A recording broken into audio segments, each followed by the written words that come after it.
beleza, gente? Então, vamos elevar nosso pensamento a Deus, agradecer pelo dom da vida, agradecer pela oportunidade de estarmos aqui reunidos para aprender um pouco mais, aprender mais sobre a natureza, sobre a vida e como podemos aproveitar cada oportunidade, cada momento para evoluir. Pedimos a Jesus que compareça aqui hoje conosco nesse estúdio do Inspirando, motivando e nos ensinando o caminho. Que assim seja. Então, hoje a Andréia vai fazer a apresentação do capítulo dela, né, que é a visão espírita de saúde. Então, pode pegar a palavra aí. Tá dando microfonia. Vocês estão me ouvindo sem ruído? Aqui para mim está perfeito. Ok. Isso aí, pessoal, aqui está perfeito. Não, beleza. É porque para mim estava dando um eco, mas ok. Aqui também está ótimo. Ah, perfeito. Então, ele vem nos falar sobre a visão espírita da saúde, né? E ele nos relata que todas essas questões que ele vem explicitar durante, né, nos vários capítulos anteriores, os aspectos científicos, né, que tem base, né, a doutrina espírita, ele fala que, na verdade, ele quer consolidar, né, e trazer para nos proporcionar que a gente consiga ter uma reflexão acerca, né, do que é a visão espírita da saúde e nos familiarizar com esses termos, com os conceitos, né, e todas essas leis que regem a vida moral e as suas relações com o mundo das formas. Ele fala que ele nos traz para que a gente tenha essa base, né, para que a gente consiga realmente assimilar essas outras informações com uma informação que seja algo mais concreto, né? E ele divide esse assunto em dois aspectos. Um primeiro que é o técnico, né, e o segundo que é o moral. No primeiro ele enfoca a dinâmica do adoecer e da cura. E no segundo, ele traz os ascendentes da vida psíquica e do comportamento para a saúde. E aí ele vem nos trazendo, né, o que ele chama de um novo prisma do adoecer. E aí ele nos traz toda essa questão, né, com a base do racionalismo positivista, né, que é o que tem, ele nos traz que tem norteado há décadas, né, todo o conhecimento da humanidade, para que a partir daí isso foi reduzindo todo esse conhecimento e simplificando a visão do homem a de uma simples máquina em funcionamento, né? Por meio de reações químicas e todo um equilíbrio biológico. Aí ele nos traz, né, que através da a medicina, né, tradicional, não a original, como a gente já viu, né, o Hipócrates, que é o pai da medicina, ele não tinha essa visão tão racionalista da medicina, ele tratava, né, o ser como um indivíduo, não só com uma engrenagem fisiológica, mas com todo um contexto da própria essência, né, do ser.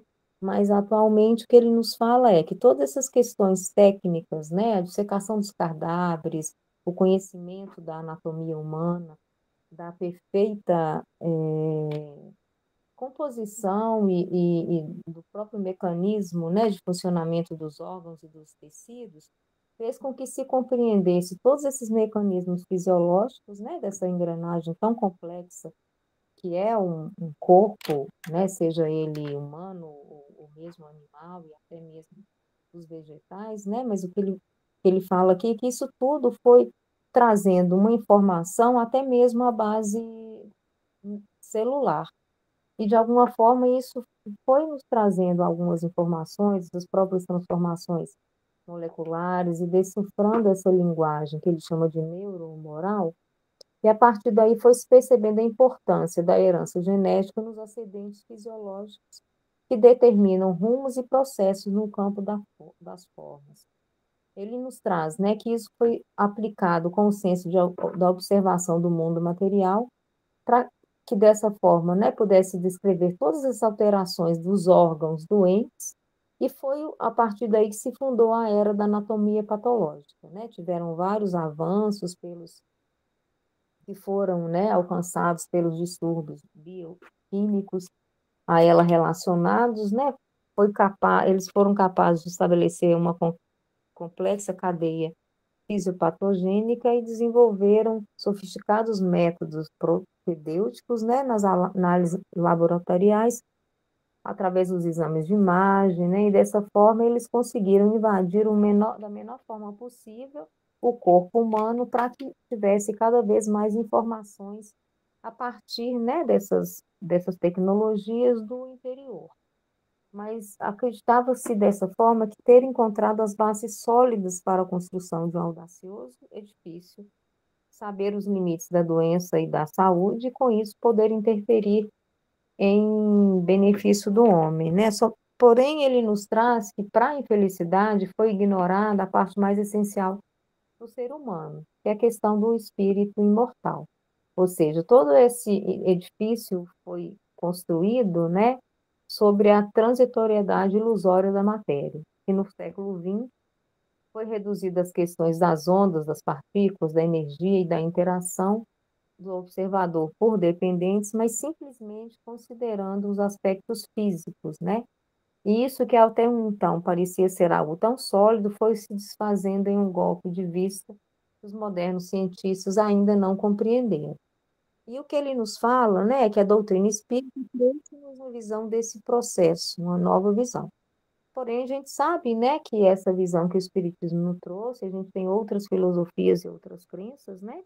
A própria cultura da Índia, né, a medicina ayurvédica, né, que também trata a cura e a própria medicina chinesa também, que considera muito essa questão da própria essência, porém, né, ele dá um enfoque maior à questão da doutrina, né, onde ela nos traz que o ser humano, ele é trinário, né, ou seja, nós somos formados por espírito, perispírito e por um corpo físico, além dos vários corpos, né, sutis que a gente sabe que também compõem a nossa, né, toda a nossa essência. E aí ele nos fala que a mente é o dínamo gerador da energia e que os pensamentos são uma espécie de matéria mental, em nível vibracional diverso, e é dotado de uma alta capacidade construtiva ou destrutiva, conforme o direcionamento da vontade, né? Ou seja, toda essa questão ligada ao próprio funcionamento do nosso corpo físico, né, não pode ser considerado somente como ele trouxe aqui como era anteriormente, né, visto, de que toda essa engrenagem material era simplesmente um mecanismo independente da nossa vontade, do nosso pensamento e das nossas intenções e até mesmo ações, né? E o que ele fala é que sob esse influxo dos pensamentos negativos, o espírito imortal comunica aos átomos e às partículas mentais, né, semelhantes à contraparte física, várias características deletérias, plasmando nos tecidos delicados, né, perispirituais, as zonas de desequilíbrio, trazendo rupturas e disfunções que podem ser menos ou mais graves. E que essas zonas atingidas pelo desajustes, né, cuja razão é o mal pensar, o mal sentir e o mal agir, tornam-se passíveis de invasão microbiana e ou perdem a capacidade de homeostase, surgindo os elementos infecciosos, degenerativos e cancerígenos, sem que o organismo físico logre conter o processo. Até nessa questão, né, quando ele fala de toda essa importância e toda essa relevância, né, que o pensamento e todas as nossas ações, porque muitas vezes a gente fala no pensamento, mas a gente tem o nosso pensamento que é o inconsciente, né, ou seja, a gente não consegue às vezes materializar mentalmente, a gente não consegue sequer imaginar, mas no nosso interior, de alguma forma, toda essa questão está causando algum distúrbio, algum desequilíbrio, né? Então, assim, é aquela, né, aquela frase assim que a gente tem de forma muito clara, né, desde a época de Jesus, que é o vigiai e orai, né? Ou seja, a gente tem que tentar, porque a gente está o tempo inteiro sendo bombardeado por questões que nos afligem, né, que nos incomodam, que nos machucam, e a importância da gente tentar lidar com todas essas influências de uma forma menos, que a gente não consiga absorver, para não nos causar não só essas enfermidades, mas até mesmo distúrbios mentais, né, emocionais, para não causar, né, nenhum tipo de desequilíbrio que causem, né, essas mutações e essas enfermidades e até doenças, né, muitas vezes mais graves, como um câncer e outras, né. E aqui é um médico, é é ele é indonésio, o que ele nos fala é o seguinte: ele conseguiu trazer uma base empírica extremamente sólida sobre o impacto da espiritualidade na saúde, e a espiritualidade como sendo um fator promotor de saúde. E ele fez com que boa parte dos médicos e uma boa parte dos cientistas começassem a olhar para esse assunto de uma maneira diferente. Não é mais aquele aspecto de que a religião cuida da espiritualidade e a ciência cuida somente da matéria. É o doutor Harold Kenning, ele escreveu um livro que chama. Nossa, eu vou tentar ler aqui no computador, que por aqui eu não estou lendo. Ele escreveu um livro que fala justamente sobre essas questões da espiritualidade, né? Como ela traz uma importância na próxima questão da nossa saúde. E a espiritualidade que ele fala aqui, né, não é só uma religião, mas tem a ver com as nossas crenças, com as nossas filosofias, né, e com a nossa forma de encarar as dificuldades, de encarar o mundo, e que é nada mais do que essa visão holística, né, que a gente tem, que é uma percepção de a partir da qual o ser humano, né, ele leva em consideração não só os aspectos biológicos, psicossociais, espirituais, né? Na verdade, a gente sabe que todas essas composições, a composição de todas essas questões, né? Ou seja, quando a gente passa a ter uma visão mais holística da vida, né, e do todo, a gente consegue ter um pouco mais de harmonia, um pouco mais de equilíbrio, né? Ou seja, a gente passa a ver que nós não somos um ser individual, né? Que a gente interage com a natureza, a gente interage com os diversos seres, com tudo que nos cerca, né? Com toda a natureza, e que a gente precisa realmente fazer com que essa interação seja algo saudável, né? Seja algo positivo, que a gente não está aqui nesse mundo simplesmente como, né, uma mera máquina, um mero robô que levanta, trabalha, se alimenta, né, tem as nossas necessidades carnais, mas que a gente também consiga perceber, né, que cada um de nós é um ser espiritual, né, é um ser que tem que aprender a lidar com todas essas questões de uma forma, né, mais harmônica, como a gente falou, para que a gente não absorva, né, e que todo o nosso organismo, todos os nossos centros, né, de energia, todas as nossas células consigam ter um pouco mais de harmonia, para que dessa forma a gente não traga para o nosso corpo físico, né, para o nosso perispírito, para o nosso corpo físico,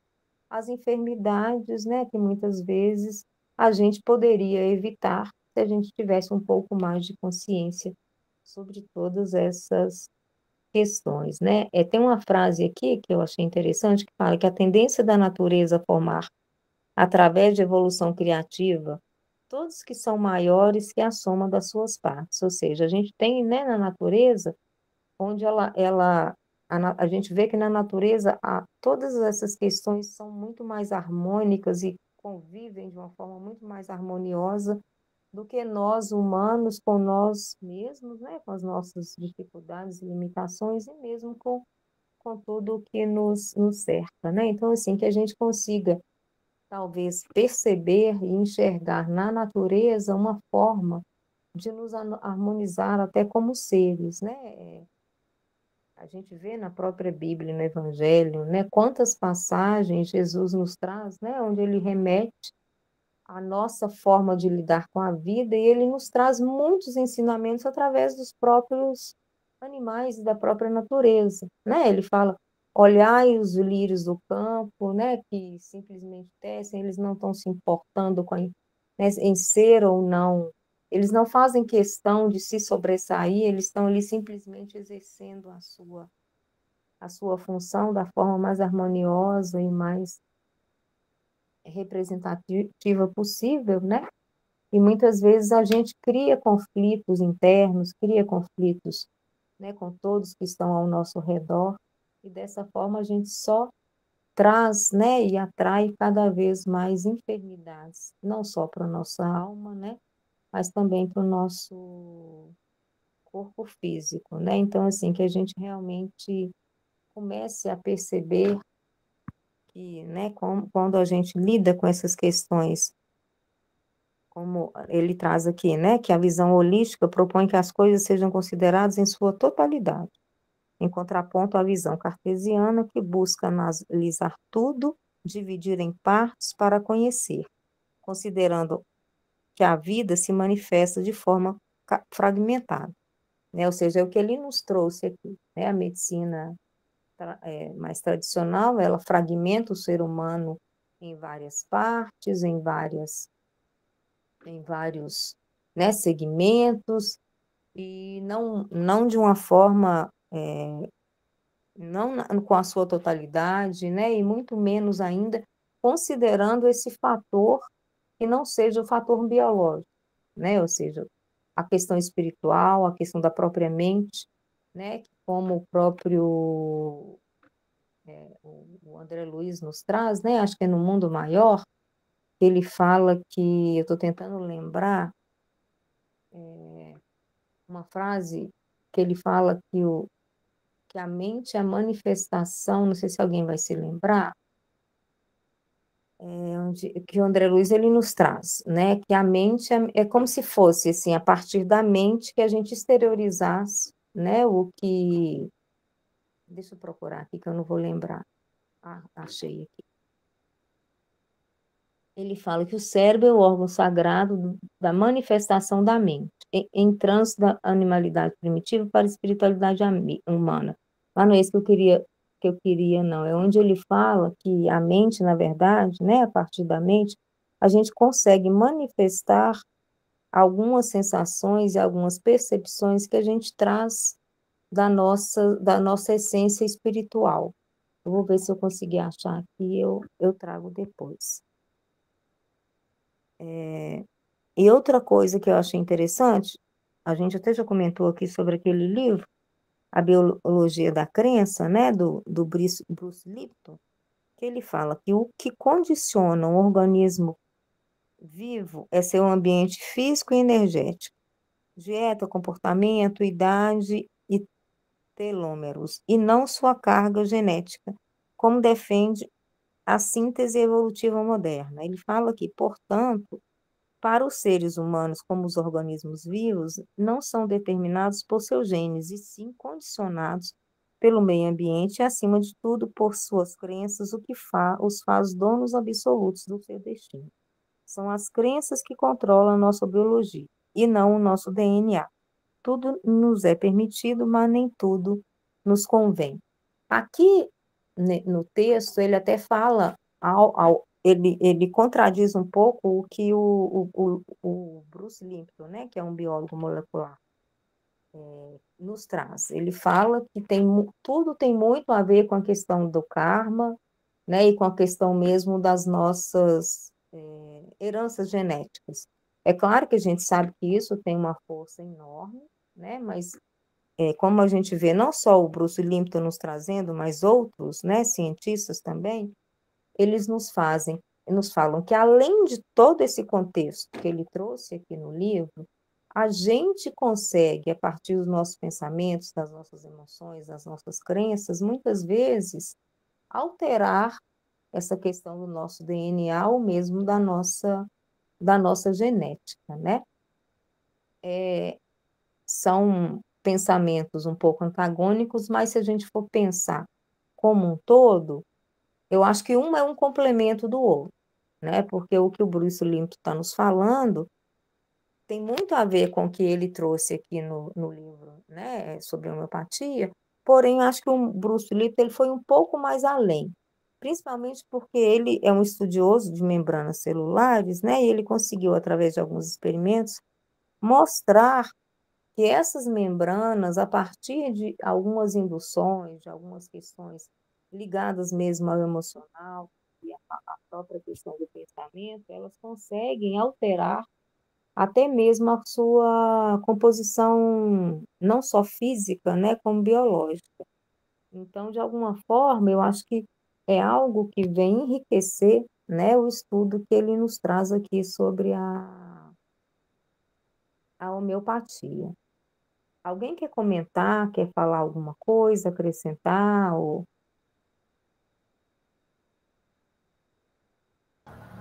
Acho que não, André, pode continuar. Tá. Deixa eu ver onde é que eu parei aqui. Então, ele fala, né, como a gente estava falando, que a doutrina espírita trouxe essa nova visão, né, mostrando que nós não somos somente matéria, e o poder que os pensamentos negativos, né, têm de comunicar para as nossas células e para o nosso corpo, né, e dessa forma fazer com que haja mutação e que a gente tenha, muitas vezes, né, uma desarmonia que vai gerar as enfermidades.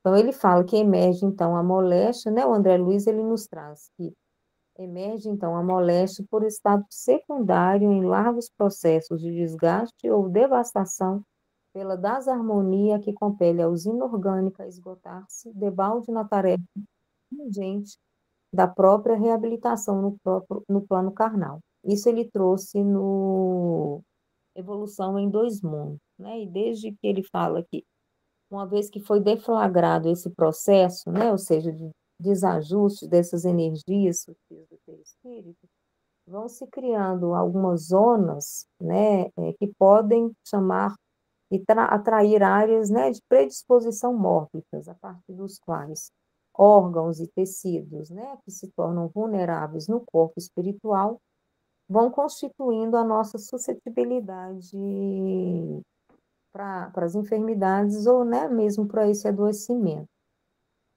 Ele nos fala que não é difícil a gente perceber essa estreita interação dos diversos corpos, né, de que se reveste a individualidade imortal, e como os reflexos desse desequilíbrio energético vão ser sentidos no corpo físico, atendendo aos dispositivos da condensação das energias em níveis cada vez mais densos e superficiais. E o André Luiz também, né, ele nos traz que, no próprio livro Evolução em Dois Mundos, ele nos fala, consolidado o ataque pela brecha de nossa vulnerabilidade, aparecem as moléstias sintomáticas ou assintomáticas, estabilizando-se ou irradiando-se conforme as disposições da própria mente, que trabalha ou não para refazer a defensiva orgânica em supremo esforço de reajuste, ou que por automatismo admite ou recusa, segundo a posição em que se encontra no princípio de causa e efeito. A intromissão desse ou daquele fator patogenético destinado a expurgir dela, em forma de sofrimento, os resíduos do mal, correspondentes ao sofrimento por ela implantado na vida ou nos corpos dos semelhantes, né?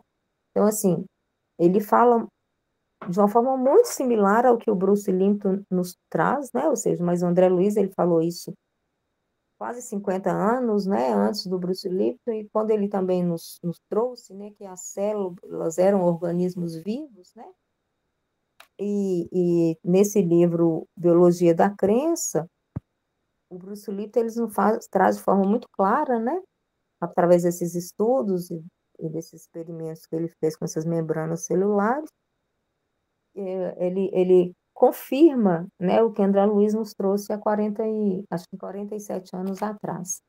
Que as células são organismos vivos, ele ainda fala que eles têm todas as funções de um ser vivo, eles excretam, eles respiram, né? Que ela tem todas essas atividades que no nosso organismo, nos outros organismos, né?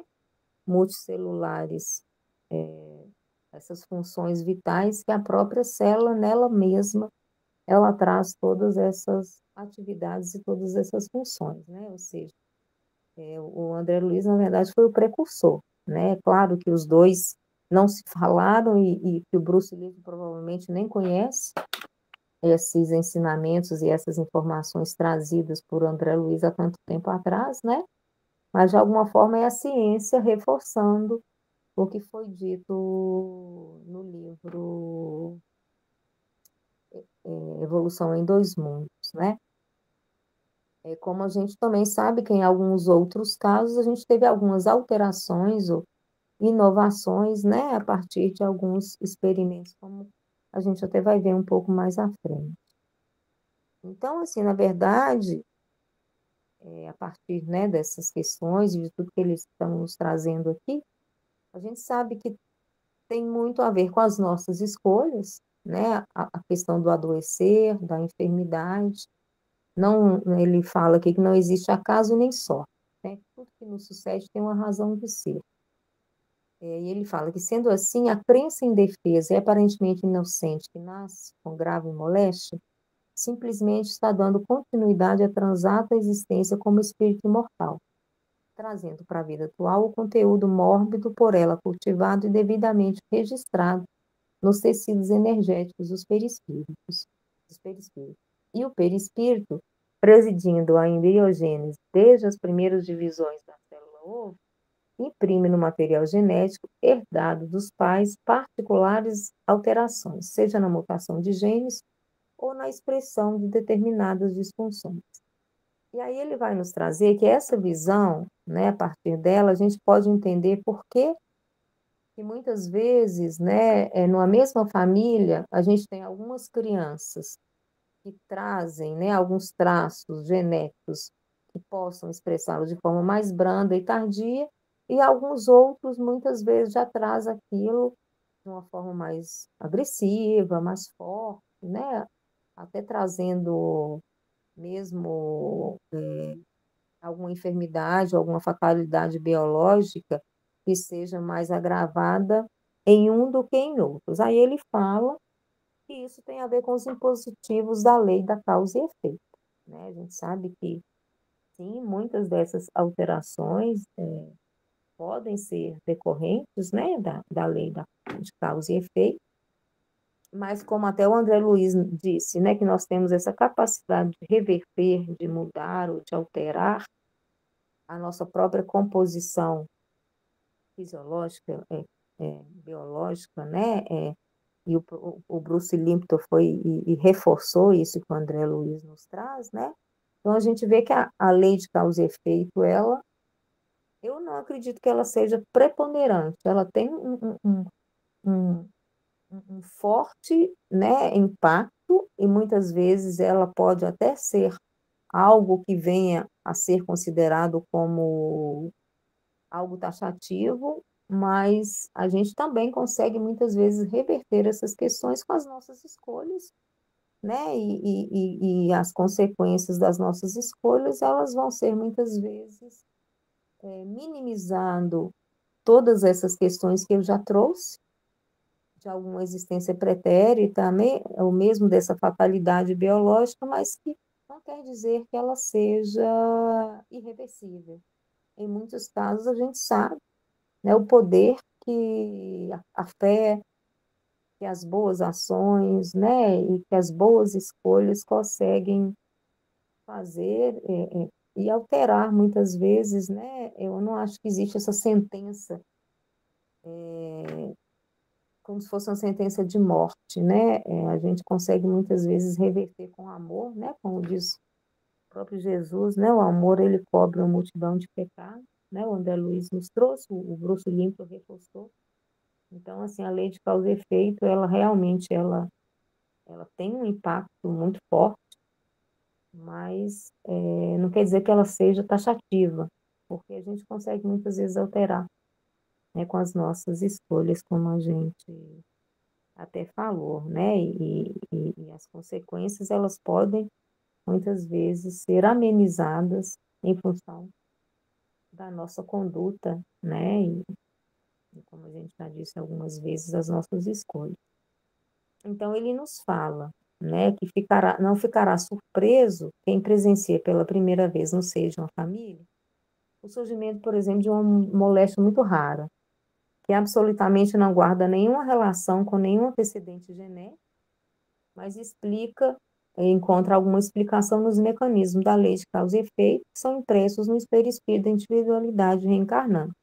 A gente tem vários casos, né, de muitas vezes pessoas que aparecem com uma cirrose, nunca fizeram uso de nenhuma bebida alcoólica, né? Não quer dizer que seja medicamentosa, como a gente sabe também pode ocorrer. A gente sabe que existem, né, essas possibilidades e muitas vezes sim, né, grande parte das vezes existem uma ligação com, né, uma existência pretérita e com algumas questões que a gente precisa, né, vivenciar, não para reparar, porque eu acho que não quer dizer que é reparar, muitas vezes é mesmo para que a gente consiga, de alguma forma, aprender com essas dificuldades, né, com essa... O Pode falar, André, a Estela quer falar. pode falar. Andréia, e a gente tava, eu até estava, eu sempre estava conversando sobre isso, que ele leu num livro aqui, e muitas vezes nós viemos com essas moléstias. Por exemplo, se eu fui uma alcoólatra na outra vida e eu quero, nessa vida, ser diferente, muitas vezes eu venho com essa doença de não poder colocar uma gota de álcool na boca, senão eu passo mal. Uma cirrose, vamos supor. Para me ajudar a vencer nessa vida o que me derrubou na outra. A doença apoio, vamos dizer assim. Uma doença que me ajuda a vencer uma, uma questão minha de uma vida passada, para não deixar que eu caia novamente. Sim, eu acho que existem várias possibilidades, né, Estela? Eu só não, assim, na minha percepção, né, quem sou eu para ser dona da verdade, eu só acho que muitas vezes tudo isso que em algum momento foi até acordado na espiritualidade, foi solicitado, até pedido, né? Muitas vezes a gente solicita para que a gente consiga talvez vencer de uma forma mais rápida, ou até a gente se sentir mais confortável para não cair novamente, que é o caso do que a Estela falou, né? Ou seja, para que eu venha com essa enfermidade que me impeça de tentar, de ser tentado, né? Ou seja, que eu realmente não beba, mas muitas vezes não quer dizer que isso vai ser algo que né, aquela pessoa que está passando por essa experiência, né, nem falo uma aprovação, mas por essa experiência que deveria ser benéfica, muitas vezes não quer dizer que ele vai conseguir realmente vencer, porque nem todos nós vamos conseguir vencer todas as nossas limitações, né? Eu nunca esqueci de uma situação em que eu fiquei muito chocada. Eu fui na minha mãe, né? Eu fui com a minha mãe no enterro de uma amiga dela, que tinha morrido com câncer no pulmão e ela morreu fumando. E aí aquilo já tinha me deixado muito traumatizada, porque eu tinha ido visitá-la, na casa dela, ela com oxigênio e fumando. Assim, era uma coisa tão, né, assim, a gente não consegue entender, mas é claro que cada um tem uma dificuldade, né? Não é nem o julgamento, mas assim, é uma coisa que a gente fica pensando, poxa vida, a que ponto, né, que algo é tão mais forte do que a vontade de alguém viver. Mas aí o que mais impressionou foi, no enterro, tinha uma irmã dela, todo mundo da família dela tinha né, gostava muito de beber, de fumar, enfim.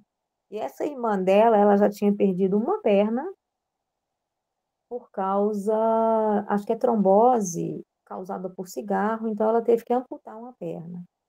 Ela estava na cadeira de roda, sem uma perna e fumando. Então, assim, eu fico pensando, né, como a vida muitas vezes nos mostra, através de uma enfermidade, uma possibilidade da gente ascender, né, ou seja, da gente vencer um pouco as nossas limitações e nem assim a gente é capaz de lidar com isso, né, Estela? Então, assim, eu acho que são muitas nuances, né? São muitas situações que às vezes a gente tem oportunidade de vivenciar e de alterar a nossa conduta, e nem sempre a gente vai ser capaz, né? Muitas vezes por fraqueza pessoal, ou mesmo por falta de vontade. E aí, o que eu queria dizer é o seguinte, e que o contrário também pode acontecer, né? Eu já contei aqui algumas vezes a história de um rapaz que ele queria nascer sem as pernas e sem os braços, porque ele tinha sido um assassino, matou não sei quantas pessoas na última encarnação, nas últimas, né? Então ele falou, nossa, eu não posso ter nenhum tipo de possibilidade que eu vou fazer novamente. Então eu quero nascer sem perna e sem braço. Só que ele já tinha, né, adquirido um certo conhecimento, uma certa evolução. Então, né, aquele que era o guia espiritual dele falou, não, mas você já tem capacidade de lidar com isso, sem esse peso tão grande de nascer, você pode usar as suas mãos, as suas pernas para o bem. Mas ele tinha um pavor imenso de não dar conta. Aí o guia espiritual dele falou com ele assim, olha, beleza, então quando você atingir tal idade, se você estiver fazendo mau uso realmente, né, das suas mãos, nós vamos fazer com que você perca um braço, para que aquilo, pelo menos de alguma forma, já que você faz tanta questão, e aí, né, se você continuar, aí beleza, aí nós vamos fazer com que as coisas vão acontecendo. Então, ele, na verdade, quando encarnou, ele foi uma pessoa, assim, boníssima, né? Ele usava as mãos, ele era carpinteiro e fazia móveis para orfanatos, para asilos, né? E fazia os brinquedos para crianças, né, abandonadas e para crianças carentes. Só que ele, no íntimo dele, né, eles comentam que, apesar dele fazer tanto bem, ele sentia a necessidade né, de perder algo para reparar o que ele acreditava que tinha sido feito mal e que com o bem ele não acreditava que era o suficiente. Aí ele foi e perdeu um dedo, acho que o mindinho, que não atrapalhava ele no trabalho. Então, assim, eu acho que muitas vezes nós nos impomos algumas penas que nem seriam necessárias, porque as nossas escolhas possibilitariam, né, que a gente tivesse um caminho diferente, muitas vezes até daquilo que a gente se propôs. É claro que a gente sabe que não existem milagres, né? A gente não muda do dia para o outro, mas a gente sabe que, né, muitas vezes pequenas ações e atitudes e intenções, né, conseguem mudar. Eu acho que até mesmo coisas mais fortes e mais graves, né, que poderiam nos acometer e que a gente tem essa capacidade mesmo de alterar. Mas quer falar mais um pouco, Estela?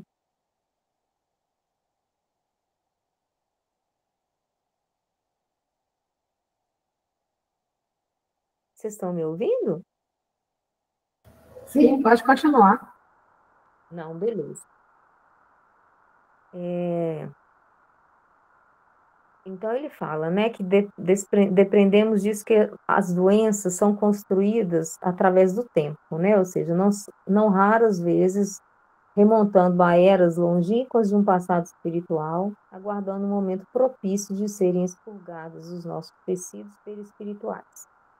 E aí ele nos traz que, né, aqueles que são familiarizados com evangelhos já têm a capacidade de compreensão do que o Cristo queria dizer no simbolismo da veste nupcial, né? Ou seja, que ele faz analogia com o perispírito, que precisava estar adequada, né, purificada, para dar acesso ao convidado, ou seja, que é o espírito, ao banquete nupcial, que é o reencontro da criatura com o Criador.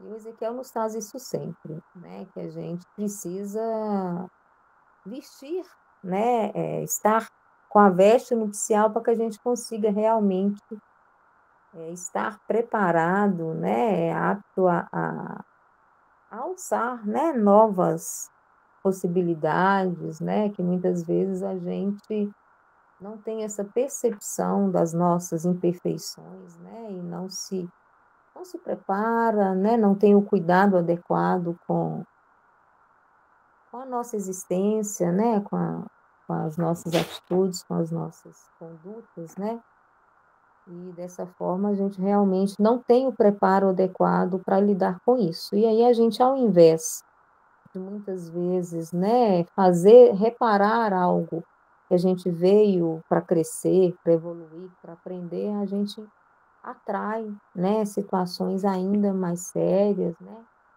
não só físicas, né, mas também as doenças mentais, né, as próprias questões infecciosas, ele fala inflamatórias, degenerativas, né, muitas doenças autoimunes, muitos tumores, e às vezes, né, até algumas doenças que são desconhecidas, que são mais raras, né, mas que muitas delas têm como causa a questão né, da lei da causa e efeito, que podem ser de vivências anteriores e mesmo da vivência atual, né? Porque o tempo inteiro a gente está criando, né, no nosso corpo físico, através, né, das nossas incompreensões do que, né, como a gente deveria agir nas nossas condutas inadequadas, né?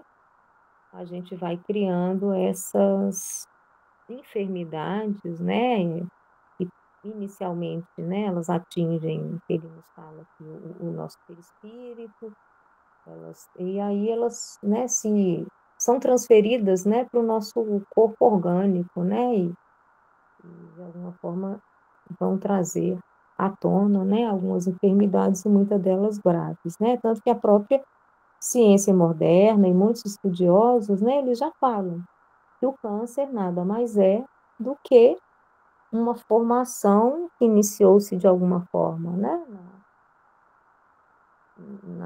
Eu não sei nem qual é o termo mais correto, né? Se é na mente ou com a própria, os nossos pensamentos, né? E rancor, mágoa, esse estresse, todos esses sentimentos, né, danosos que vão de alguma forma, né, marcando o nosso perispírito e lesando, né? E aí elas vão, né, de alguma forma, elas são externadas, né, com algo físico, né, com algum tipo de enfermidade, né, algumas até muito graves, e a própria homeopatia, ela nos traz muito isso, né, e a gente muitas vezes não se preocupa em cuidar, em descobrir o que causou o problema, em si, né, em remediar, que é o que a medicina tradicional nos traz. E aí a gente realmente não consegue, muitas vezes, a cura e nem muitas vezes, né, o entendimento do que poderia, né, ser, nos trazer de benefícios, não só os medicamentos, mas também a nossa própria mudança, né, mental e mesmo a nossa forma, né, de lidar com as adversidades, né, e com as situações que estão o tempo inteiro Andréia, dos nossos caminhos. Oi? muitas vezes os médicos procuram um nome de um diagnóstico, né? Eles estão falando muito sobre esse TDAH que as crianças estão vindo, autismo. Então, os médicos eles estão preocupados em dar nomes ao que as crianças apresentam no consultório. Porque o relato das mães, por exemplo. Aí eles querem dar um nome. Então, ele fala, não, seu filho tem TDAH. Mas o que levou ele a desenvolver isso, muitos médicos não querem saber. A causa, porque a homeopatia, ela procura saber os mínimos detalhes, né? Isso. A essência, né, do A problema. essência. Uma das perguntas, quando você vai no homeopata, ele te pergunta até se você sente muito frio. Isso. Até isso é importante, né? É como se então, o homeopata... saber tudo da sua vida. Isso, ele vê o todo. Os médicos atuais agora quer ver só aquele momento, diagnosticar aquele momento e encher a pessoa de remédio, né? Como se aquilo fosse tampar um buraco que está aberto ali, que é como se fosse um buraco, né? A pessoa precisa de suprir aquilo ali, precisa de descobrir o que levou a estar daquele jeito. O autista precisa de descobrir o que causa a crise, né?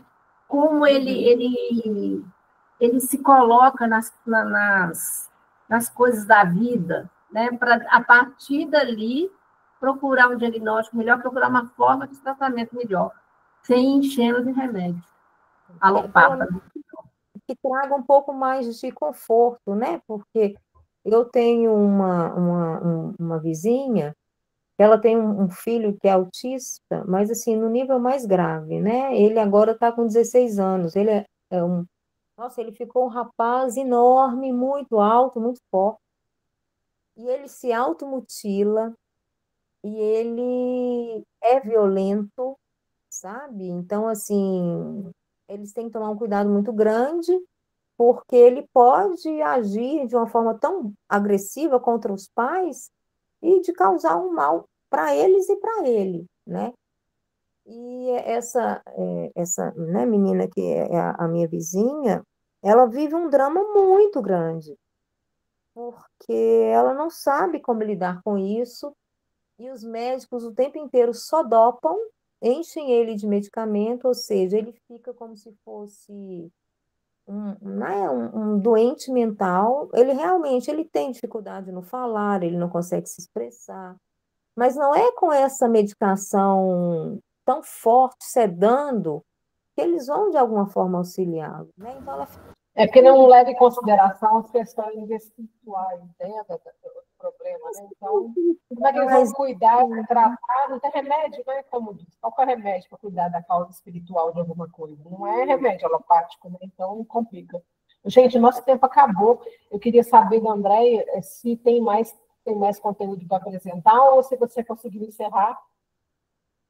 Não, tem um pouco mais, aí a gente... Mas aí vocês que Continua sabem. no próximo domingo.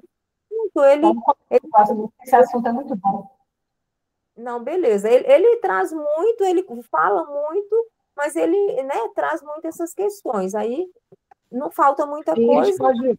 A gente pode usar o próximo domingo para você finalizar e a gente faz um bate-papo a respeito disso tudo. Quem tiver dúvida, traz as dúvidas, né? Sim. E a gente fala mais sobre esse assunto. A gente não pode avançar no horário da outra reunião agora, né? Não, tá certo. Ele fala muito sobre isso, não tem quase nada assim muito diferente, mas o texto não finalizou. Ele traz alguns exemplos que eu acho que são interessantes. Então a gente continua domingo que vem, então. Pode ser? Claro. Gente, obrigada. Então, eu vou pedir para a Rosana fazer a prece final. Rosana, você está aí?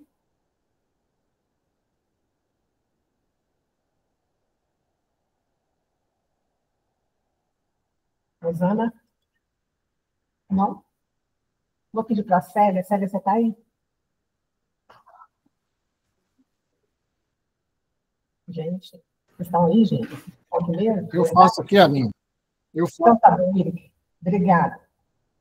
Então, vamos todos agradecer, né, a Jesus pela oportunidade do estudo de hoje, que possamos refletir todos os ensinamentos e levar para o nosso dia a dia. Pai nosso que estais nos céus, santificado seja o vosso nome, venha a nós o vosso reino, seja feita a vossa vontade, assim na terra como nos céus. Pão nosso cada dia nos dai hoje, perdoai as nossas ofensas, assim como nós perdoamos a quem nos tem ofendido. Não nos deixeis cair em tentação, livrai de todos os males. Que assim seja. Assim seja. Gente, obrigada, boa noite. Obrigada, Andréia, foi muito bom, viu? Boa noite, pessoal. Boa noite.